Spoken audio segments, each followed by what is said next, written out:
Now, President Biden spoke by phone with House Speaker Nancy Pelosi today to offer her congratulations. And they also released a statement. The White House released a statement from the president celebrating this win. That statement says, today, the United States House of Representatives passed the Build Back Better Act to take another giant step forward in carrying out my economic plan to create jobs, reduce costs, make our country more competitive, and give working people and the middle class a fighting chance. The White House hopeful that this bill will make good on some of those campaign promises Biden made back in 2020. But they are also keenly aware of the steep climb that this bill will face up in the Senate, as there are expected to be major changes made to the bill in order to win support from people like Senator Joe Manchin. But today, it's a moment of victory. We will see the president a bit later today for pardoning the turkeys, the annual tradition, and certainly he's likely to comment as well there.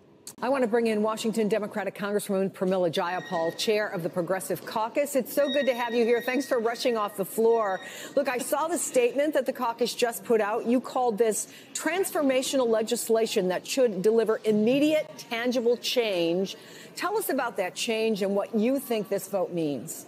Well, I am so proud of Democrats today. I'm so proud of President Biden. We are delivering on universal child care, where most families are going to see their child care costs cut in half. We are delivering on universal pre-K. Every 3- and 4-year-old across the country will get pre-K. We are delivering on housing. We are bringing down the cost of housing and making the biggest federal investment in housing since our history.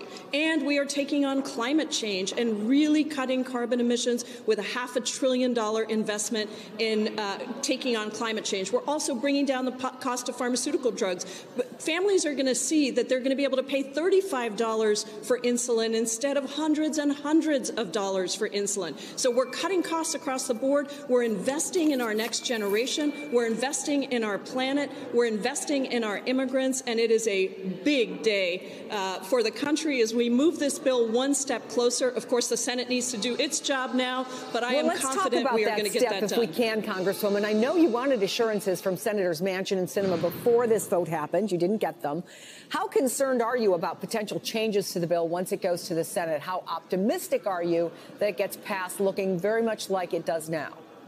I feel very good about this. There was a framework that was agreed to. The vast majority of this bill is pre-conferenced with Senators Manchin and Sinema. I have had my own conversations with them, but this is, again, a place where President Biden has shown tremendous leadership. He had those negotiations, and that is why we ended up at the bill we ended up at. Now, there are a few things that aren't pre-conference. We're going to have to work those out. But I believe through my conversations and with those senators, as well as the president's own commitment that he is confident we can get 51 votes, we're going to get this done. And we're going to get it done before Christmas, hopefully in the first weeks of December. And people are going to see once again that government's got your back, that Democrats in the House, the Senate, and the White House delivered for them. We only have a minute left, but I do want to ask you about something the Republicans keep talking about, that this bill is not paid for. The CBO said even with revenue from the IRS, it could add $160 billion to the deficit. What's your response? Well, first of all, it's absolutely ludicrous that Republicans would be levying that criticism at us, because don't forget, they passed a $2 trillion tax scam that increased the deficit and by $2 trillion and put all of the benefits of that towards the top 1%. Here, we know that the IRS enforcement is going to make this bill completely paid for. The wealthiest and the biggest corporations are going to start paying their fair share. But the investment side is in working people, in poor people, in all Americans, not the wealthiest. And I think that is a massive difference.